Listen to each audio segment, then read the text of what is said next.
when you are the person it applies to, you're the one that might need to adjust expectations. It feels like you are somehow at fault for holding the group back. And part of what you need to do is change up that narrative. You're not interfering with the group. You are adjusting and clarifying expectations so everyone, including you, gets the benefit from riding with the group. Welcome to the Injured Athletes Club podcast, the show that helps athletes cope with sports injuries and bounce back stronger. I'm journalist Cindy Kozma. And I'm mental skills coach Carrie Jackson. We're sorry you're here, but we're glad you're with us. This week, Coach Carrie is going to use her expertise in mental performance and injury recovery to answer a question that came in from one of you, our listeners. But before we get to that, Coach Carrie has one other thing she wants to tell you about. Yes, we want to make sure that you know about our Injured Athletes Club Recovery Summit, the Athletes Toolkit. So this year, for the first time, we tried something a little bit new, and we invited some incredible companies to come and do a webinar with us and explain to the people that were on the webinar what their products were and how they might help them. So people could get introduced to things and see, oh, is that something that might help my recovery?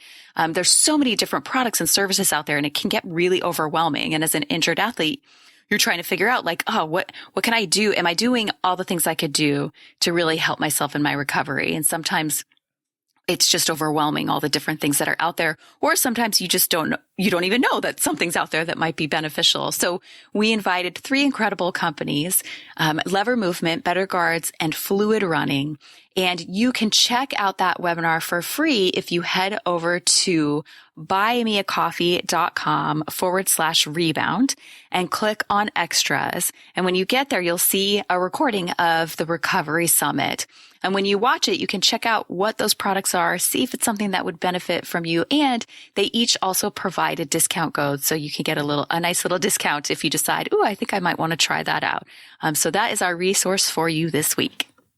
Yes. And also one of those companies we want to give an extra shout out to, and that is Lever Movement. They are our exclusive sponsor for this season of the Injured Athletes Club. So sneak peek of that webinar here. The lever system is an innovative way to reduce your body weight and the impact on your joints while exercising on a treadmill. It's perfect for returning to running after an injury or break, or for adding volume or speed without increasing your risk of getting hurt. It's portable, and you can set it up in less than 2 minutes. So if you run on a treadmill at the gym, it'll still work for you. Use code TIAC20 to get 20% off your next purchase. Check out Lever today and take your training to the next level. All right. So speaking of getting back into training and taking it to the next level, let's get on to this week's question, which comes to us from athlete Whitney. And here it is, Coach Carrie. When you're injured and beginning to rejoin group rides and workouts, how do you let other riders know you're not at 100%? I'm thinking specifically of gravel and mountain biking. I have trouble clipping out quickly, and I'm currently overly cautious. I want to ride in the very back, but sometimes there are other people also trying to ride in the back. And I know people don't want or need to hear my woe is me injury story, but I also don't want to be a hazard. So Whitney has a lot of things on her mind and a lot of considerations here. And Coach Carrie, I'm guessing you have some thoughts about how to deal with all this. I do. And I love this question. Whitney, thank you so much for sending this in. It's such a great question. And we haven't addressed this before. And it's definitely something that comes up with for a lot of athletes. And so I'm really grateful to you for sending this in for us to answer on the podcast. So there are many different reasons why you might need to communicate with the other people you are riding or running or training with to share expectations of that particular day. Sometimes it might be that you're coming back from an injury, but sometimes it might be that you have a specific workout outlined on your training plan. I also work with a lot of athletes with type 1 diabetes, and for them, it's the fact that they might have to pull over to treat a low blood sugar. So there's lots of different reasons why, this is such a great topic to talk about of how do you communicate with the group, right? That you're working out with when maybe there's something that you might not be at 100% for whatever reason that day. And what's interesting about all these scenarios is that when you are the person it applies to, you're the one that might need to adjust expectations. It feels like you are somehow at fault for holding the group back. And part of what you need to do is change up that narrative. You're not interfering with the group. You are adjusting and clarifying expectations so everyone, including you, gets the benefit from riding with the group. For some people, the idea of not being able to keep up or being the cause of holding the group back in any way keeps them from going out at all. It takes courage to get out there in those situations when you are feeling a little bit vulnerable. And so I commend you for getting out there, first of all, because sacrificing yourself isn't always the right answer. It doesn't have to be all or nothing. Doing your best doesn't mean what you can do to the detriment of your own health and well-being.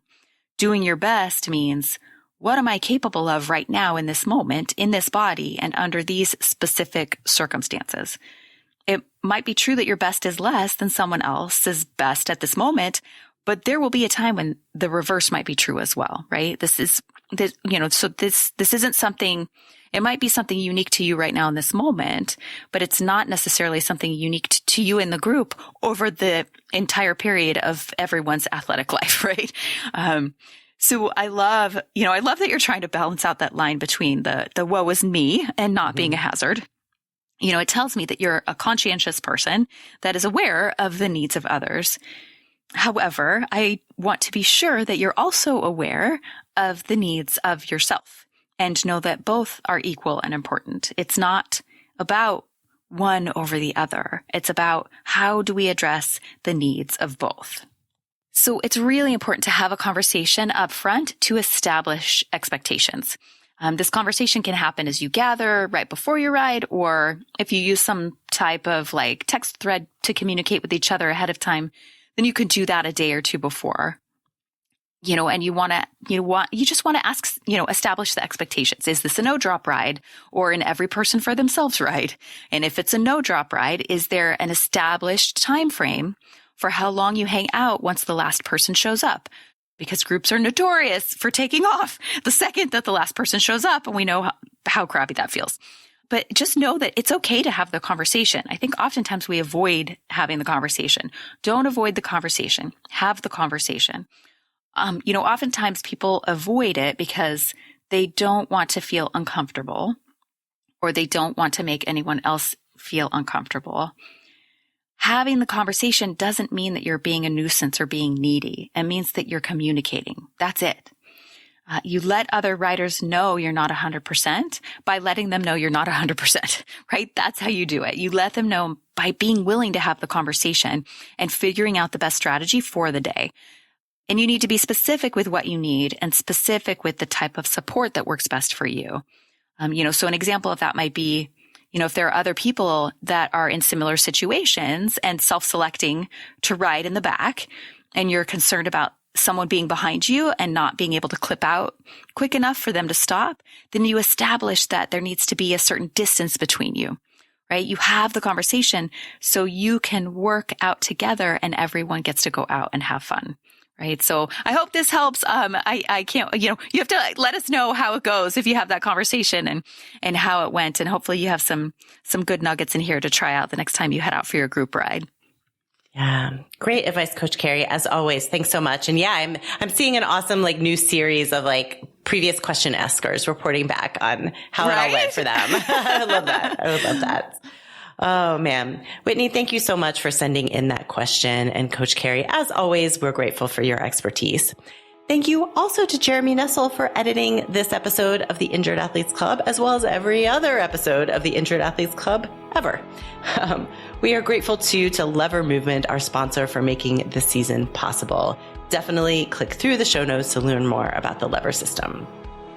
Finally, we are grateful for you, our listeners, who are out there listening to the show, sharing the show, sending in your questions. If you have a question for an upcoming episode, email us at hello@injuredathletesclub.com, visit our Facebook page, or join our Facebook group, which is also called the Injured Athletes Club.